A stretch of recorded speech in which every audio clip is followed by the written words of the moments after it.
Hello and welcome back to another episode of the Chichester Chats. It's me, Phil. It is that Lilith, and of course, the man, the future legend himself. It is Mr. D.G. Chichester. Living legend, correction. Right, living my my future glory days. Living And how are you guys? Is it just us tonight? No other guest stars or Nope. no guest commentators? They couldn't. Ju- Well, we'll have plenty of fun. Just So us. that's all Just that's the good. original gang. We're doing it The old school. original That's gang. right. Right. Got the gang back together. All right. So So here we are. Talk about Rysk number 4. I was going to say, Sir, did you know you have a new comic out? Yes, Rysk number 4. I do sort of know this, but I was saying to Lilith before I think we went live. BlackBox owes me a bunch of copies of stuff, so I could actually see the So I will bug Demetrios to get my comp copies. But my son tells me it's good. He found it in his local shop, but I'm too nervy, and I want my free copies. So.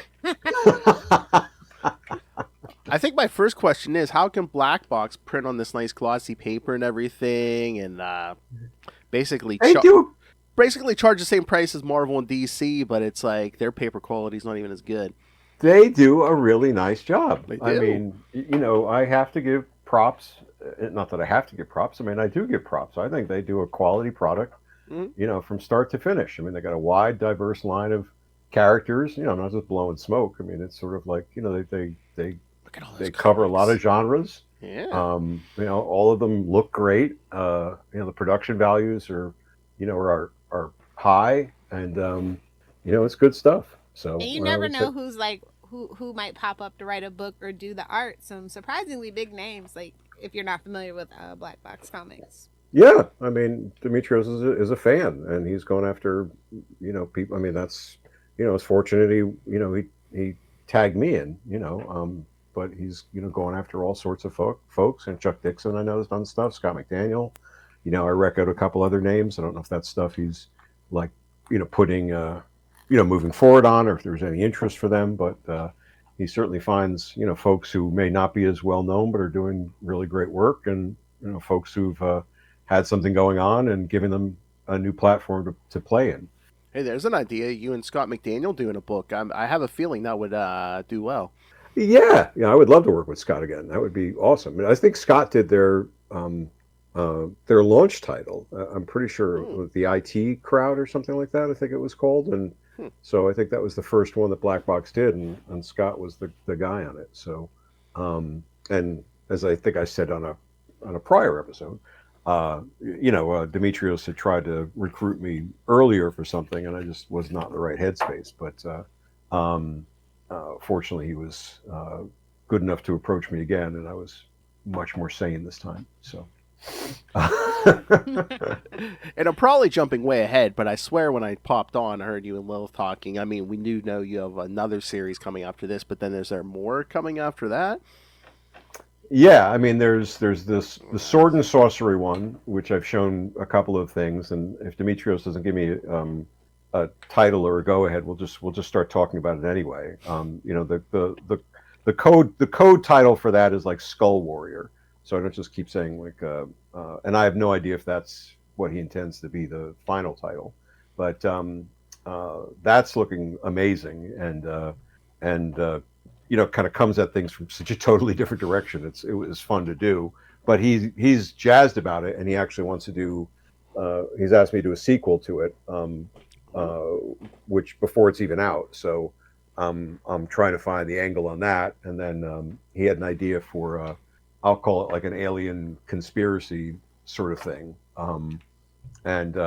So that's all roughed out. That's 5 issues roughed out. I'm like adding the detail to the plot, and then I have to start scripting it. But that took a little while to kind of come together and work through. A whole lot of alien conspiracy books. I was doing all my old research, and it took a little bit of time, but it was a good exercise to sort of absorb all these just inputs, all you needed not was knowing where it goes. Yeah, I mean, the what I thought was going to be one of the best books, which was this crazy ass thing about like Nazis making an alliance with not a fiction book, mind you, a nonfiction book, quote unquote. Sponsored Nazis by the making History Channel, no doubt. yes, yes, with aliens and building bases in the Arctic or the Antarctic, it was. It gave me a few ideas, but it was the least, actually, the least fodder, I guess, for the stories, which I was surprised by. And so that I'll finish up, probably within the next month and turn it over to them and see where that kind of goes and hopefully find a title for it as well. A lot of these things start off with like no titles. They're just like alien, sorcery, that kind of thing. And then um, I was, I think just as you came on, I was saying I was reading a lot of horror stuff and I was, and specifically what I would call grindhouse horror, things that were just, you knew kind of going in they were going to be like grisly and from dusk till dawn sort of attitudes, and they just weren't doing it. They just weren't delivering, and I just got so frustrated that I jumped in and wrote something which is about 75 pages. So I don't know what I'm going to do with it yet, but I'm scripting that now, and I may be working on that with Greg Wright, but I don't know if he wants to pick up on. But I'd riffed on some stuff early on based on a concept I had, and he riffed with me a little bit and sort of inspired me to take it into a much more pulpy direction, which was the right advice. But I don't know if he wants to continue to have input in on it. But if he does, that would be awesome. But, and this time, this time there's gonna be no one to say, "Pull it back, Dan. That's too much." No, he never does. He just says it sucks. It doesn't work. That's basically his yeah. He's never said pull it back. He says, yeah, this just sucks. It's just you're not. You think you're doing this, and you're not doing any of that. So it's a great reality check to have that kind of critic in your corner.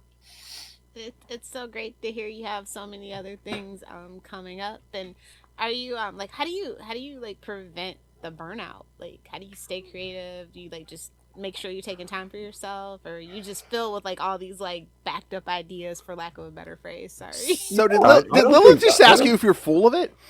Yeah, exactly. Well, no, by now the answer is yes, but I don't think I ever feel creatively burned out.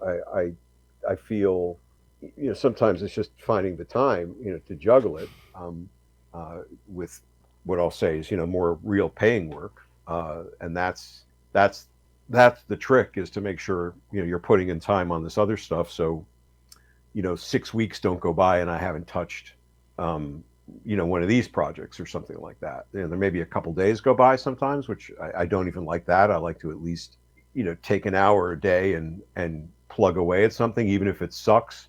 It sort of moves the ball a little bit, or at least keeps me attached to it. And with 2 or 3 in motion right now has been good, because I could be writing the script for the grindhouse one, and then I'll hit a wall there, and then I can turn back and work on some of the alien stuff. Although the alien stuff is now in a position where I almost have to sit down at a keyboard and work through all the panel descriptions, and that requires like a certain focus in a certain environment. But yeah, I haven't had a sense of burnout. That's good. If ever. But what does it help too that now you're doing, instead of doing a monthly series for for many years, it's indefinitely. You just do 5 of something, then you switch genres and do like 5 of something else, and then you switch genres again. Yeah, I mean, I think there's definitely a good sense of creative balance when you know you're telling a story that ends. Maybe you come back to it at some point. Like I said, Demetrios wants to do another of the Skull Warrior character, so we'll come back to that world. Maybe he wants to come back and do Rysk, maybe whatever. But these stories are told with an ending in mind, so it feels like it's a complete story, with a little bit of a tease, hey, there could be more. And I think there's strength in that for me, because I know what the ending is, and then I can get to the ending. There's a little bit of flexibility in terms of the timeline, and then I can go back in and reverse engineer some things earlier on to fit better with that ending. You suddenly pick up on a bit that feels right, that's interesting at the end, and you want to thread that through earlier. So actually, with the Alien one, I did what I normally do, which is I did a punch list for everything, which means like 2-word descriptions of every panel on every page, and then I start to blow those out with more description. But I find I've been jumping around on that a lot. Here's a scene in a plane. I'll do 3 pages of that in issue 3, and then I hit a wall or something, and then I jump to issue 5, and I start writing a scene there because I sort of know where all the pieces are. But having a finite structure for a story is much better than like it just has to keep going and going and going. And then the Alien one, you just have the X-Files on a continuous loop, right? I just actually did start watching the X-Files, not for inspiration on this, but just like I've just absorbed so much of that stuff. I kind of wanted to see is it really still pretty good, and because I liked a lot of the X-Files up until it just got weird. Whatever it was, season 7 or 8. It was. I remember it being a very surprising series when it first came on for me because it, Fox was fairly new, maybe brand new, and most of their shows were shit and trash and awful, and it looked in the commercials like this is the cheesiest, worst thing ever. And even from the first episode, it was pretty classy, and so it was a great surprise. Well, if you're still researching, I would like to recommend Project Blue Book if you have Peacock. Is that like it's based on the true story of the guy that came up with the swamp gas story? Okay. Yep. Yeah. Yep. No. Okay. I'll definitely check that one out. Yeah. I mean, I recently read was it Comes a Pale Horse, which is like the ultimate conspiracy book, which apparently was a huge fodder for the X-Files itself, and that was just loopy like that. It started off like, oh, okay, this guy seems like he's making sense, and then it just went in so many different directions. And the tin hat comes out, and but who knows? Maybe he's right about everything. I mean, but that was wide ranging. That wasn't just aliens and such. Abduction's good. I'm reading that now by John Mack, who's a Harvard psychologist who, began to specialize in abductee and regression hypnosis. So it's quite, interesting. Yeah, it's quite the rabbit hole. Many things to go down. I think that's like everybody's like first conspiracy. First conspiracy theory. I mean, I read all these. I started off with Chariots of the Gods, 1,000 years ago, and this was sort of my mother's milk, growing up, and then, I fell out of it, and rereading it now for this, it's interesting that so much of it, like there's a lot of things that haven't changed, and some of the stories are, they're still talking about Barney and Betty Hill, the couple that was abducted, in New Hampshire back in 1960, whatever, 67, 64. So that is a story that continues to sort of circulate. But there are things that sort of make you go, that's interesting. If these things are appearing over military bases and such, why is anybody treating this more seriously? If you were at a Cessna plane and you suddenly, decide to fly over a, restricted military airspace, wouldn't every, or there'd be huge investigations and all this other stuff. And meanwhile, people are seeing these and they're sort of like being, reporting these, and they're kind of being like, yeah, okay, let's move on.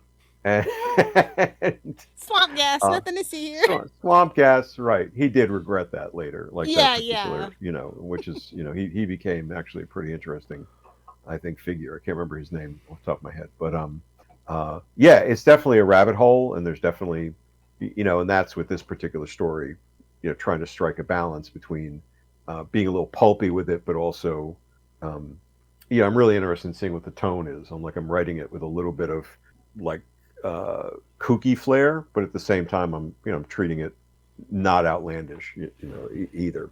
But I said to Demetrios, he could read it and we could keep the same story, and I could make it a lot more serious. Just with a shift in sort of tone and some dialogue and such. So I'm really I'm interested in what he'll say when he sees the the actual blowing out of it all. Okay, and I have to say it, Phil. We're here to talk about the penultimate Oh. issue of Rysk. And ultimate, Rysk nice 4. word. Take a drink, for 20 extra Lilith. points. Yes. Yes. I do love. I like the first page. We kind of get the origin of, or at least the inspiration for the development of the Rysk AI. Mm-hmm. Yeah, the little pieces of her life, from before. I thought worked well as like a little flavor, and then just doing just enough of it there, and then sometimes doing a call back to it with a line of dialogue, later always worked nicely, but not having to kind of, but then focusing everything on what comes next. This is a cool cover. Oh yeah. Although she's so far in the background, it's kind of like, oh yeah, it's Rysk book, She's sharing the spotlight, and that's okay. Exactly. We love that. And that's one thing I do have to compliment you is like there were a lot more characters in this issue, like like the whole break-in team and everything, and it didn't seem crowded. Good. Like you keep track of everything. I mean, that's a testament to Mannix as well. Oh yes, that's what I was gonna say. And your artist, yeah.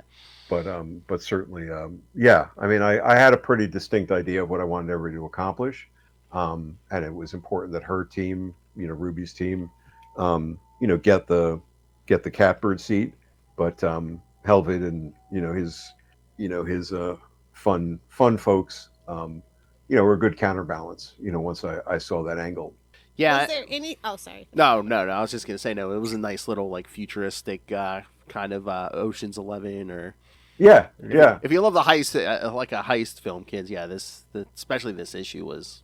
Well, that was Demetrios's like original pitch, and that was what he was so adamant about, was or not adamant, but that's what it was like. She's a bookie and there's a heist, and that was go, and those were his his sort of not little ingredients, but sort of main ingredients. He wanted there, so it was important that the heist worked out, and then we had a lot of back and forth on whether Ruby wears a helmet or not, for many text messages and emails, and it could look like this, and here's some inspiration, and what if he does this, and I think she has a helmet that she sort of uses as a power source or battery recharger, but I said her whole look is kind of distinctive. She doesn't need a helmet to define who she is. She's got a good silhouette, and her whole look kind of works well. So I think it became less important over time. But the heist was always like the core, the core thing this was all leading up to. But no, I mean, just the way you flesh everything out, even I was just like, oh no, what happened to the Rysk AI? No. Spoiler alert. Yeah. I didn't say what happened. I'm just saying, no. It's just like, no, what happened? Right. Yeah. There's some, I was there's like a couple lines in there, and then next issue, like with what's going on, we're like, this is terrible. You kind of, you just, especially as you're crafting these type of characters who are all new, I think there's even a little bit more ownership, of them, for me at least, where you sort of become, very aligned with them. So when you start to screw with them more, you feel some level of upset. Well, that's good. That's good. As opposed to sadist, it's like, yeah, let's screw with them. Although you have to screw with them, that's the point. Take the characters you love and screw with them. Make their lives miserable. And I love when some of the characters are going through like their origins and stuff, and Ruby's like, "Yeah, my first bet. I bet my mama wouldn't make friends in kindergarten." That feels personal, honestly. I feel like you could. I feel like you could. I did not make that too. Bet, but I did have a mother and a grandmother who I found out years later when they would pick me up from grade school. They'd be laughing at me as I would like come down the ramp from the school, because I would have like a little bow tie and a little like briefcase and stuff, and so they would be cackling at me. So that may have been why I didn't have many friends either. So I feel like that needs to be our new logo. Is a young Dan Chichester with the bow tie and everything. There you go. I know the exact person we're gonna get to draw it. I love it. I look forward to it. You just have to like do a GIF of like the bow tie spinning, around. So.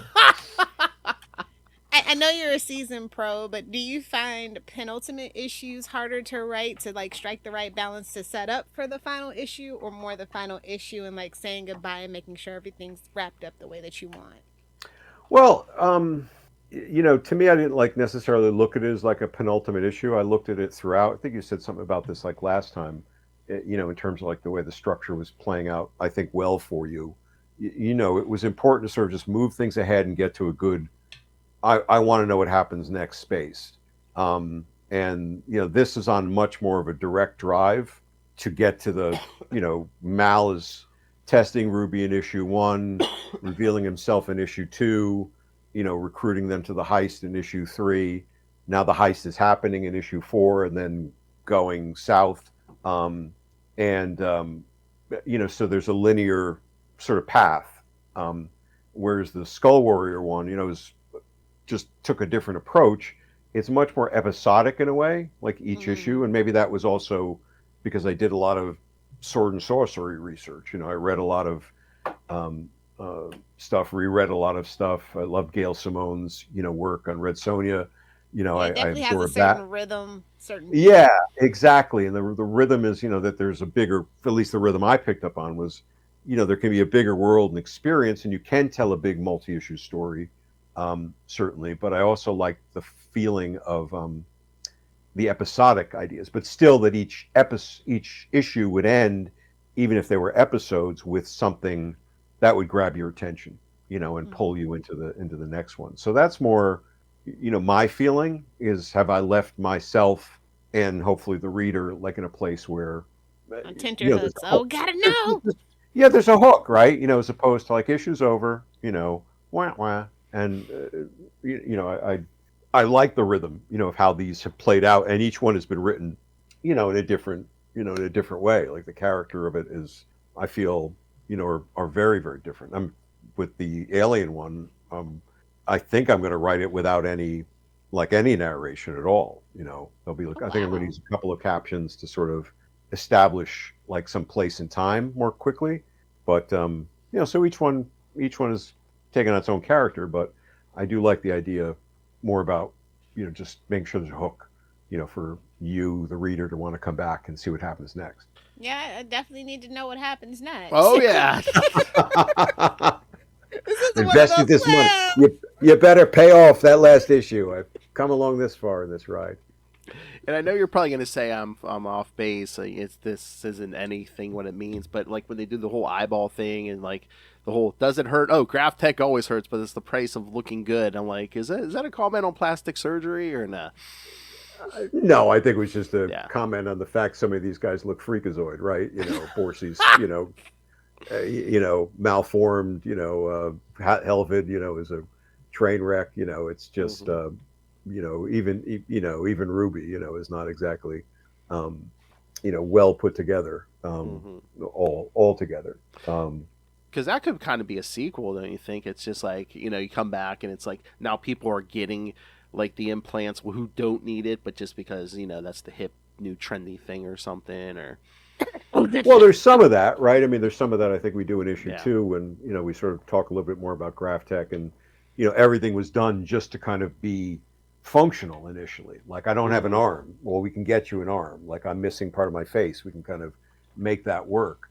But then people began to sort of say, well, wait a minute. I don't just need to get ordinary legs. I can get, killer fast legs or all these accessories.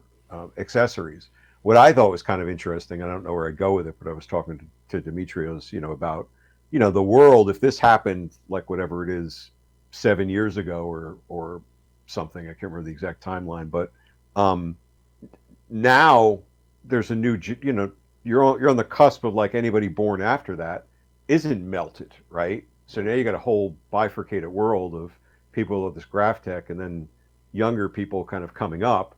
And do they feel that they are either better because they're not mechanized, or do they feel that they're being left out and they want to consciously transform themselves?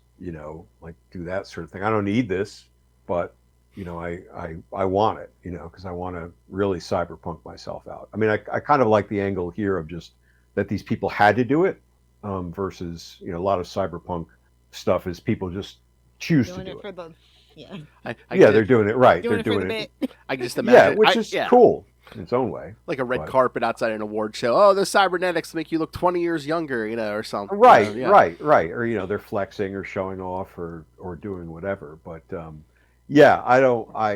I mean, spoiler alert. 5 will end with a sort of promise that there could be more, if there was a desire.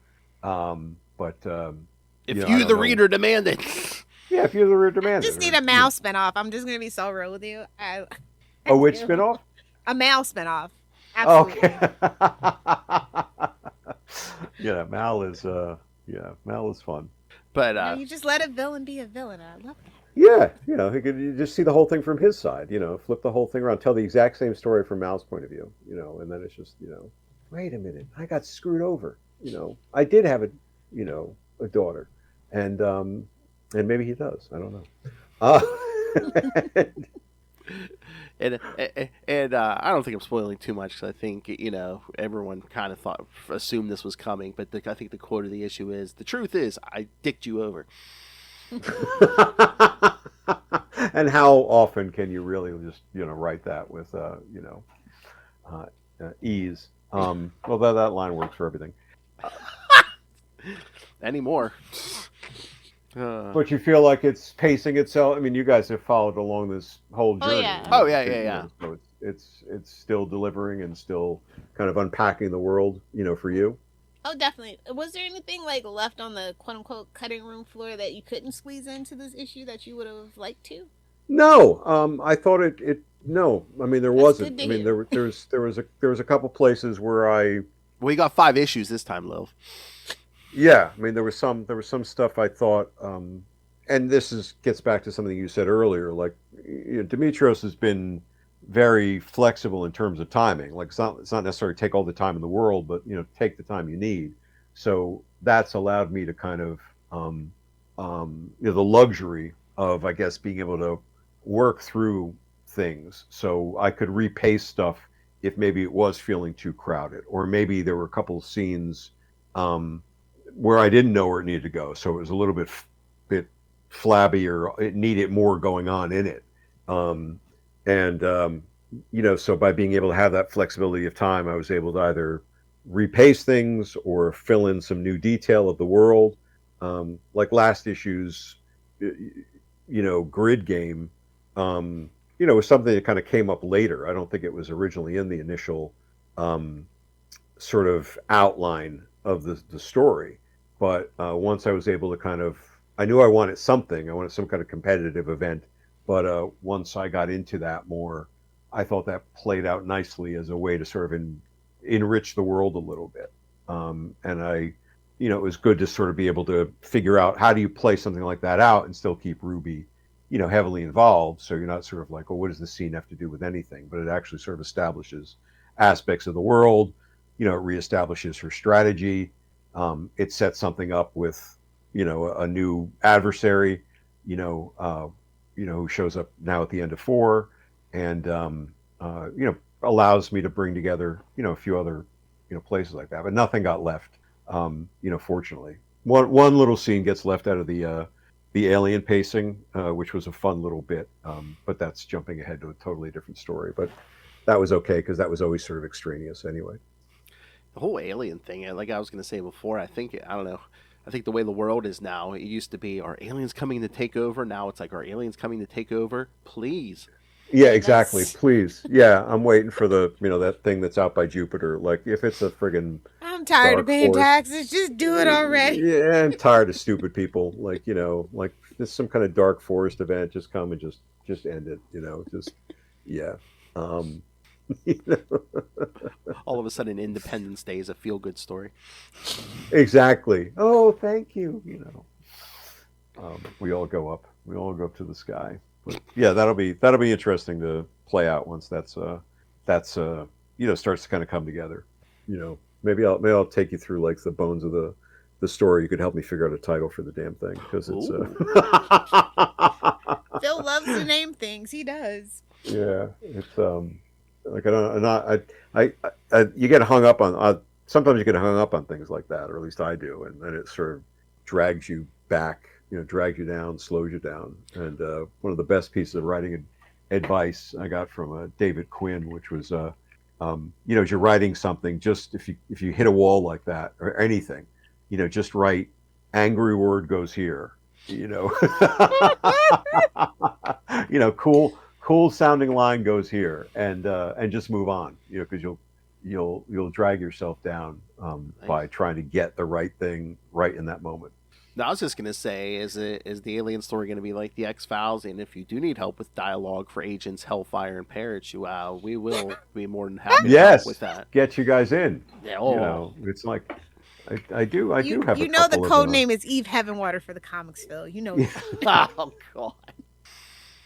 I do have a couple, not Men in Black, but Men in Blue. Ooh. Well, maybe I'll see how that fits for you guys. And although they do not come to a good end, so who knows? That's okay. That's totally fine with me. Hey, Lilith and I will buy a bunch of copies so we can sign them. There you go. We'll see if we can get you on the cover. I have a feeling. Are you really feeling it with the alien story? I'm thinking you're gonna, come back to Demetrius after like the first series and be like, yeah, I got like 2 or 3 more in the pipeline if you want them. Yeah. Oh, you could do a ton of stuff with that. I mean, his initial inspiration for that was tonally, not like in terms of concept, but tonally was if you remember that old Mel Gibson movie, Conspiracy Theory, where he's a total nut job. And wait, we're talking the movie, right? The movie. We knew. Before, right. Yes, exactly. Sorry, you have to qualify that.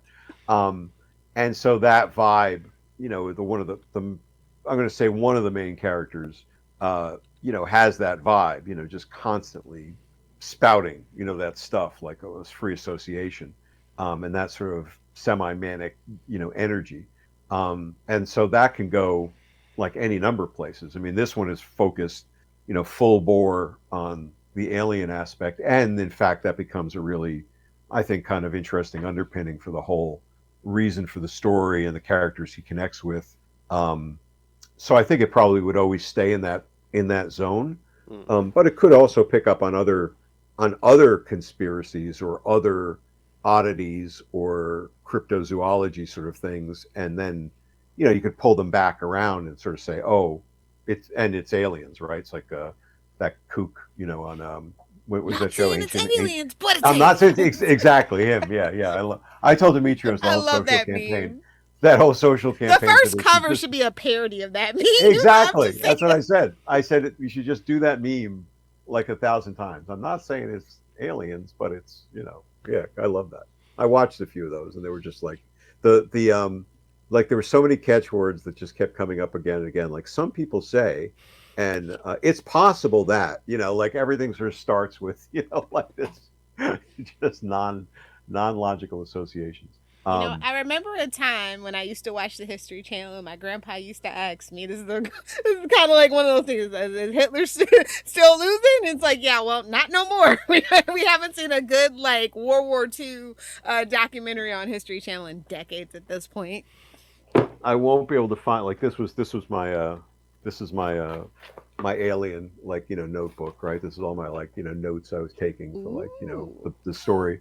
So I won't be able to find it like while we're talking, but there's a whole, basically like a bunch of lunatics or profiteers, who are making grifters, who are essentially making like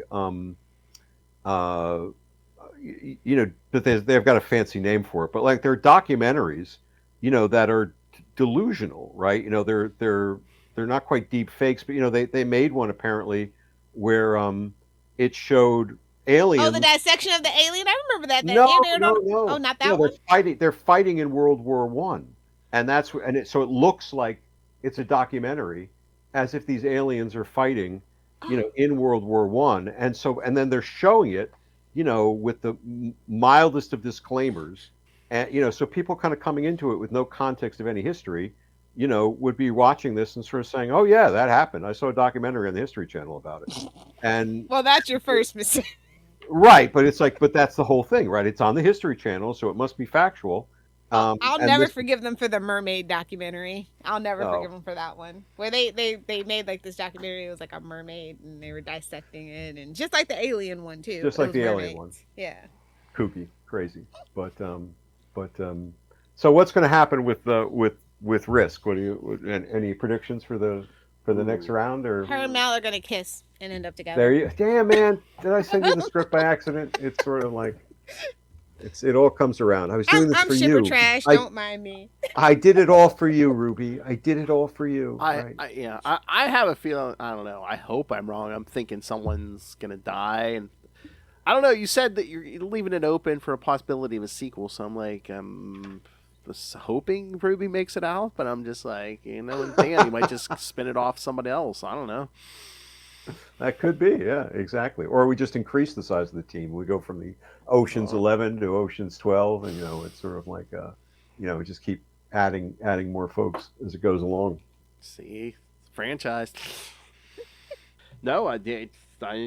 Like you were asking about the pacing and stuff. I mean, no, it's perfect. I know. I was like, I was halfway through this issue, and I was like, oh damn, we only got one more issue.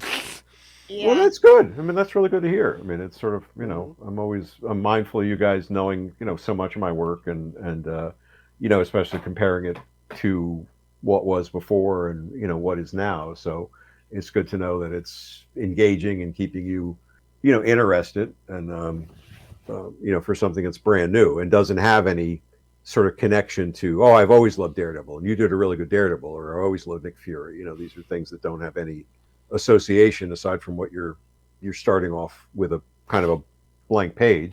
So that's really nice to hear. Yeah, I feel like a kid again. I keep getting all this. I got new Chichester content just keep rolling out. So yeah, yeah, exactly. So hopefully it keeps making sense. When is the trade coming out again? I don't know what his timing is. It's on the website, and I just can't remember. I'm gonna look. Yeah, because I am gonna enjoy I only like to touch my like floppy copies like once, whereas I like to just dog ear the trades. So. The heck out of the trade.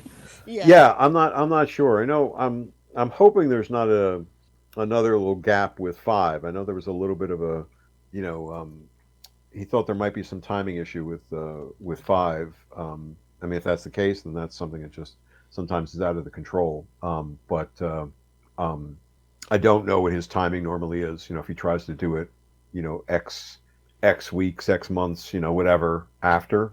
I'm sure it's a balancing act right now with costs of paper, and I don't know if he prints stateside or if he prints overseas, or there's so many freaking factors right now in terms of I don't know like quite how much the distribution has settled out, but the other things are have to be a nightmare and a headache for a publisher. It's printed with our former friends in Canada, so well then that's a problem, right? I mean that's a cost issue, so I mean let alone just everything being more expensive. But yeah, I mean tariffs, now the the additional shipping costs. Yeah.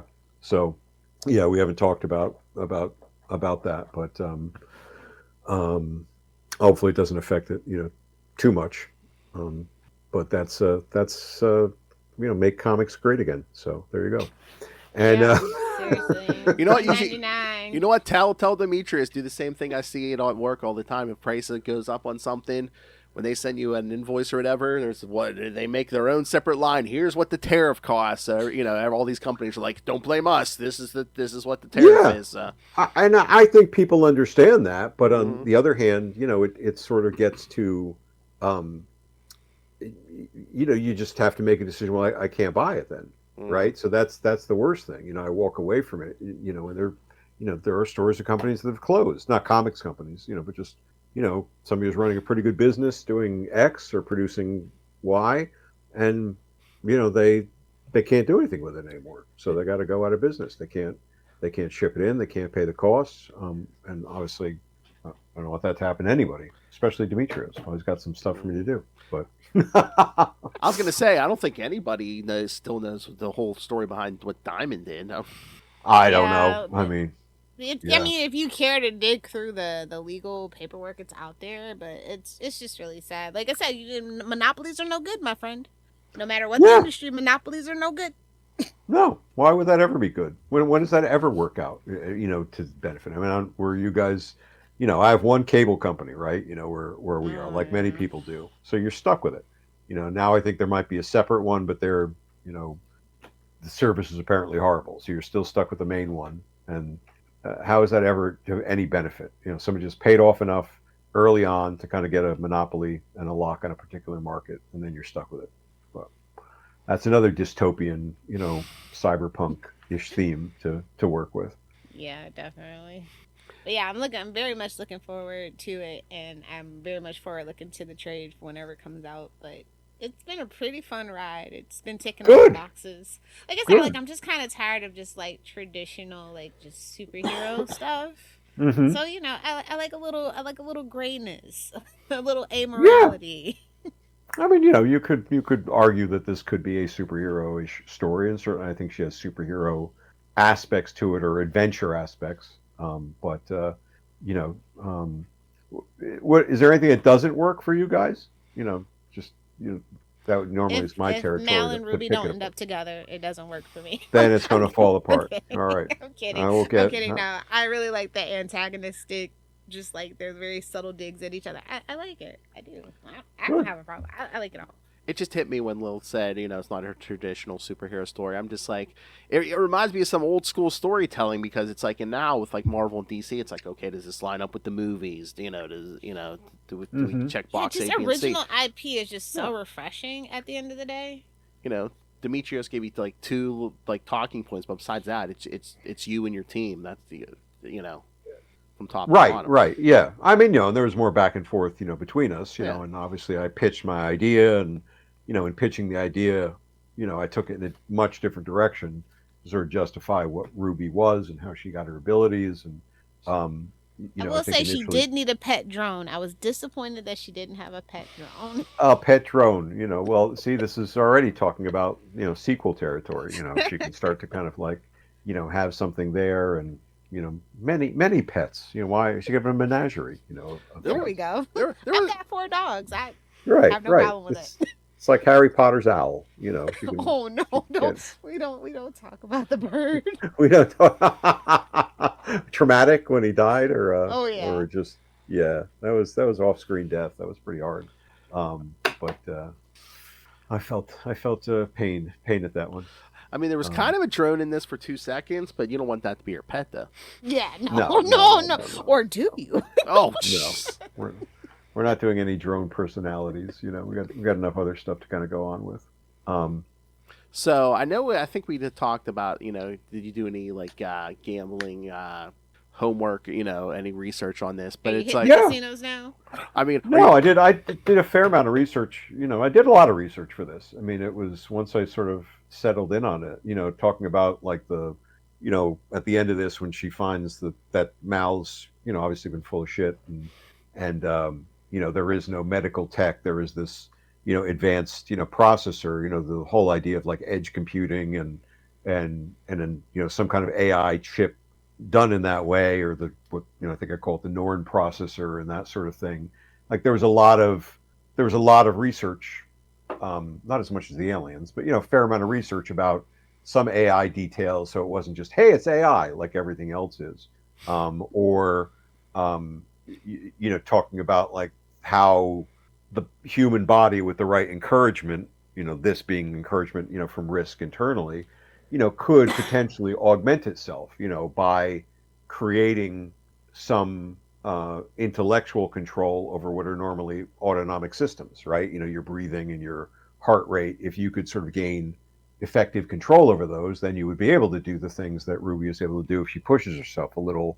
Her muscles are not getting, saturated in acids, or she's able to, control her breathing and move a little bit faster. So, her edge is not superhuman, but it's based upon certain yes, being able to control the human limits a little more. So there was, a certain amount of research there, and even Mal's bullshit story, from earlier on, that you're going after um, a certain cell inhibitor from a cancer.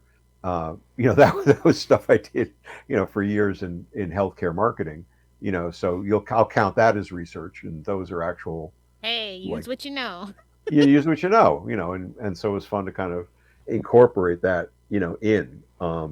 But and even things about like Prague and little details there, and where it was based, where the facility was, certain aspects of how the facility is powered, and being able to think about, all right, what are the cues that Ruby's team picks up on to realize, wait a minute, this isn't what they say it is. And so I didn't go a mile deep because I didn't want to get bogged down in a bunch of superfluous details and make it about that.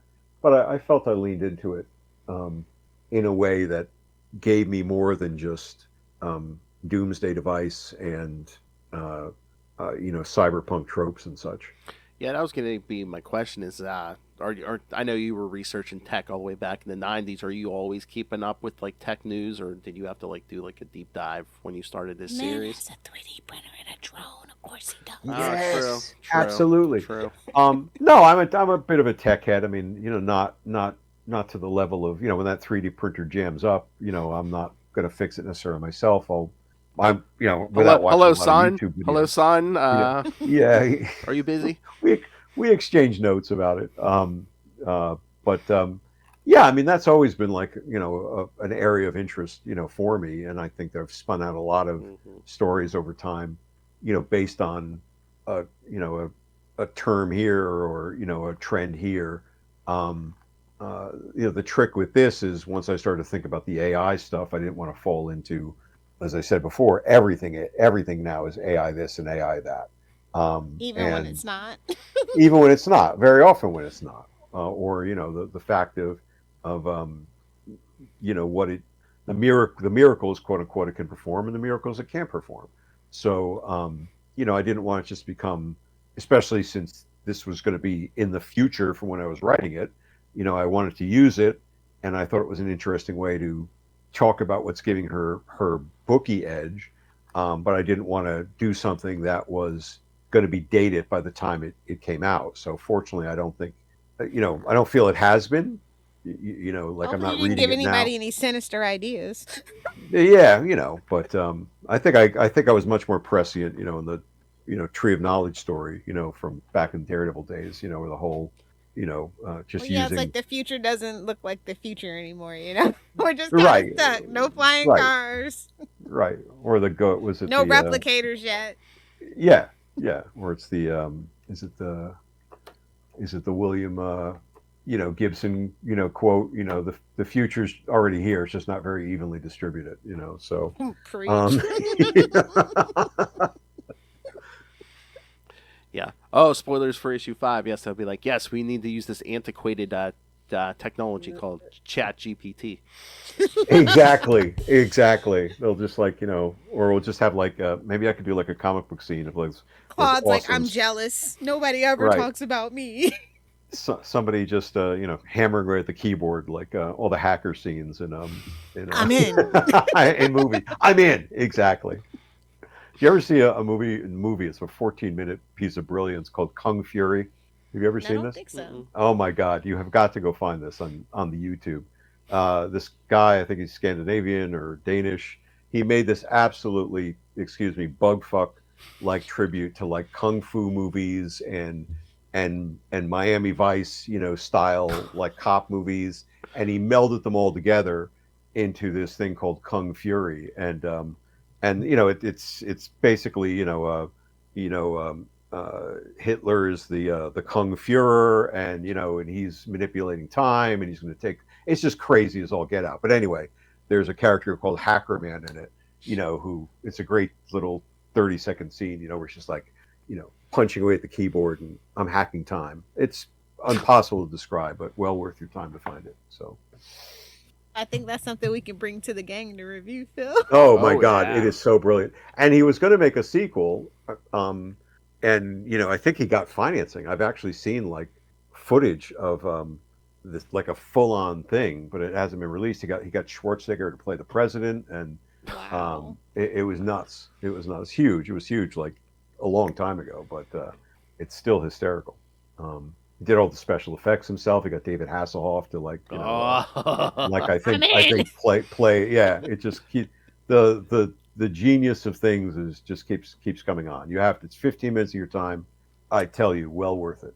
As a German-born person, I literally have to watch everything David Hasselhoff is in. So thank you. There you go. Yep. Now you can put it on the list. Norm Macdonald was right. Germans love David Hasselhoff. I know the answer to this is going to be no, because I'm sure I'd see pictures of it if it came to pass. No one has done any Rysk cosplay yet in any con appearances for you? No. I mean, I think it's I don't know like how much penetration it has, right? It's a smaller publisher. People who've read it, who I've heard from, seem to really dig it. But I haven't seen anything distinctive. Nobody wants to travel anymore, Phil. That's true. Because again, travel is hard right now. Yeah, I was gonna say. I mean, even still, you haven't seen any Black Armor cosplay yet, have you? No, I mean there were two guys in Phoenix who did absolutely dynamite Daredevil cosplay. I mean they had super costumes. A lot of 3D printed elements. They were sort of both, say, Born Again TV series adjacent, but with their own flourishes. So they had a little bit of that. I'll say more, modular, structured, type of thing, as opposed to just, red, spandex. And they were very impressive. They were nice guys, and I challenged them both. I said. And they were really intrigued. We were talking about what they would do and how they would do it. And I offered my standing offer. You get a full set of Fall from Grace and, the original issues. And, they seemed into it. So maybe if I go back to Phoenix, they would do it. But I have not seen that, taken to that level. It seems very doable. I think this is Phil wanting me to come down and help him with his costume. I think that was it. Yeah, They can bring a 3D printer. I mean, I'm going to Dragon Con tomorrow. If I'm going to see costumes, it's going to be anything. Dragon Con. Well, last time I went to Dragon Con was pre-pandemic, but Dragon Con is pretty epic in general. Yeah, it seems it. Is this your time at Dragon Con? Yeah, I've never been. I was supposed to go last summer, but when my wife got hurt, I had to cancel. So this is my. I think you'll love it. Write your cup of tea. Make sure you're in the green room anytime you can get a chance to. You're gonna. Yeah, I got to see if there is a green room for the comics guys. I don't know. There should be. To figure out the vibe. I hope so. You need like I said, it's been pre-pandemic, but they are very good to their guests, and the green room is epic at Dragon Con cool for guests. So. But it's very spread out. I mean, it's sort of like there's different. There's 4 or 5, I guess, hotels it's in, and I know the comics pop art thing is a whole floor, but it's a whole floor in Hotel X, and then other things are in other other areas. So what I'm going to try to do is also. Usually I go to these things and I feel so responsible. I just kind of plant myself at my table and don't move. But I'm going to force myself to actually travel. So I see definitely network when you're not, if you can get a chance. I think you'll find some very interesting people there. So. Yeah. But the green rooms where you get to, cross over with other folks, like GalaxyCon has great green rooms, and they don't, they mix and match, so I've been in there and, I saw like Charlie Cox fawning over Andy Serkis and then Jonathan Frakes sat down at the table I was at, and we had a 30-second conversation about the travesty of baked Cheetos. It was, he seemed too cool and I was way too starstruck to kind of get into a real conversation, but he seemed like the nicest guy, but, I would have said, believe it or not. And I thanked Al. Don't steal that. That's my joke. I saw Al Yankovic, at the breakfast thing one time, and I was like, you're not going to remember this at all, but I told him this story of he gave my son all this encouragement at this concert we went to, and it was that's fun. I mean, that's really kind of neat. Neat crossover stuff. Well, that answered Let's not keep them too late then. Well, I was going to say that answered my other question. Any upcoming appearances? That's as far as I know, that's probably the last of the year. I mean, this year hasn't been as busy as say the year before, but I think this is, this will be like the last one. So if folks are in Atlanta, I don't know if this runs like right away, but if you're in Atlanta this weekend and you're going to Dragon Con, come see me. That'd be a lot of fun. I'm on like 4 or 5 panels as well as being at a table, so that'll be kind of neat to kind of have discussions with folks. I think one's about Jim Shooter, one's about Daredevil and the Punisher, one's about I think just comics in the 90s, and one's about the writer's room, just talking about like writing. So hopefully there's good moderators and good people on them. I know Tom DeFalco's on at least one, so that one I'm not worried about at all. But the others, you never know. Please show up. The Shooter one, I'm sure, will be very good as well. I know John Beatty's on that. He worked a lot with him. Very cool. Sounds like Love to see that you're so busy and so. Thank you. Yeah, it's so fun. invested in just putting out work into the world. Really. Yes. Well, thank you guys. Yeah. No, listen, you guys have been a big part of that journey. So I always thank you and always give you guys credit for helping me look at this, with fresh eyes and reassess it. And I think that gave me a lot of.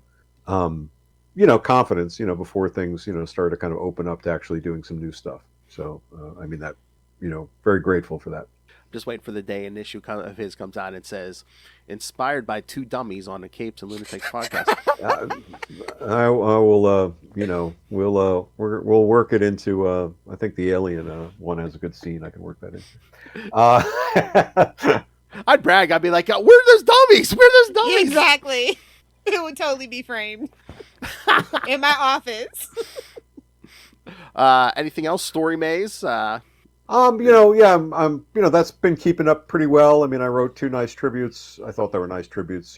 Last 2 entries I did on that was one for Jim Shooter and one for Margaret Clark, who was my partner, so much of my early, writing, and she unfortunately passed away this year, as well. So, but I've got some, new ones lined up, so I'll probably start pushing those out again next week, and I'm sure I'll get some fodder from, from the show to kind of, so it hasn't been as regular as it was, but it hasn't been as irregular as it has been, either. But, there's that. There's, the Street Writers book, if you're interested in writing and perspectives on writing, that is, out there on demand on Amazon. Go buy it now, kids. Because I think we're going to cover that in like 2 months. So go. Some good advice. I think and some ridiculous back and forth with my podcast partner Mark Belushi. Hopefully, have some news about what we're going to do with Axel's Infernal. Maybe next month. Carl had some health problems. I think I mentioned. Came out the other side well, but recovering. And I'll be touching base with him to see what we want to do with. Number 2, which is still in pre-launch. We're still gathering names, but I think we're going to turn the key on it in one way or the other, fairly soon. These Rysk is wrapping up. So if you folks are out there, tell your comic shop to check it out, or go on to BlackBoxComics.net and order it directly, from them. If you can't find your local comic shop. I will say I've had good luck with the shipping from BlackBox. So you have? Yeah, I have. Yeah. So, okay. Good. And I think it's on. Just so you know. Yep. Yeah. And physical comics are great, but if you like it digital, I believe it is on Global Comics, where you can read it, on there as well. So lots of options, and these new ones that we've been sort of talking about in between will. I think he still wants to get. I'm just calling it Skull Warrior until he figures out what he's calling it, which may be Skull Warrior for all I know. My latest offering was the Prince of Pain and Suffering, but I don't know if you like that. And I was only half joking. I think he's going to try to get that out, this year as well. So, this Rysk Man, and that may start up.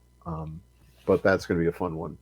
Again, the Rodney Buscemi is the artist on that, and he's just kicked it, all over the place. It's incredible. Oh yeah, I think you showed us a preview image. Yeah, that looks really good. Yeah, it's really, really, really wild. And a thoughtful artist, on it. Mannix has been as well, but Rodney's really, asked a lot of questions, and a couple places where I was like, I'm not quite sure about that. He's been good, and went back in and rethought some stuff. So I try to kind of keep it hands off to a degree and make sure people feel that they're putting their ownership into it, because they're doing the heavy lift on that end of it. So is that all Demetrius picking the artists and? Yeah, I mean, he's publisher. It's his domain. He's asked my opinion on a couple things, which I'm happy to offer. But it's a balance of who's available, who do you know is going to deliver, who's affordable. All things like that. So I mean, that's a tough thing. Especially sometimes you find people who are available, and maybe they're affordable, and maybe they're an up and comer, or but then they're not reliable. And you find that out later. So that's a tricky thing, for somebody in his position. So, I mean, everything I've seen so far, I mean, like on your books, it looks good. So you must be doing something right. Yeah, no, really great. You should definitely check out a little bit more of BlackBox. Like I said, they have a really great variety of different things. Yeah, just the preview stuff I've seen of the other books. Yeah, it looks good. Yeah, I'm like. Yeah, it's a real diverse range of stuff. I mean, he keeps like prodding me for like help him do his crossover stuff. Well, can you feature this? I mean, next issue, spoiler alert, we do have like one tiny little bit of BlackBox sort of nod. You had mentioned that. He mentioned that. So I was. Did I mention that? What for another book? For another BlackBox book. So it's like, I said, because he said, can you do anything? I said, maybe this might work. This might feel semi-logical, but and I am actually thinking of working in a reference to Rysk, sort of in the Alien one, but not. Nice. We'll see. So it's so I can be the thin thread that sort of connects aspects. And Skull Warrior actually has a full-on reference to Jinn Hunter. So so that kind of makes sense thow, if you know the property. Yeah, but I'm the connective thread so far. I can't wait for the aliens to learn about betting. Yeah, exactly. All right. Well, all right. So we're good. Yes. Thank you, sir. Always a pleasure. Yeah. Thank you, guys. Thank you again. And next month we'll wrap up Rysk. So. All right. Yeah, looking forward to seeing what you guys think of the finish, and I'm really kind of happy with it. And I just need to get my copies of all these things, and I'll go bug Demetrius on my plane ride tomorrow. All right, folks, stay well. Have a great Labor Day weekend. You and everybody watching, listening. Have a good trip. Have fun. Thank you much. All right, guys, we'll talk soon. See you. Bye. Bye. All righty. Bye-bye.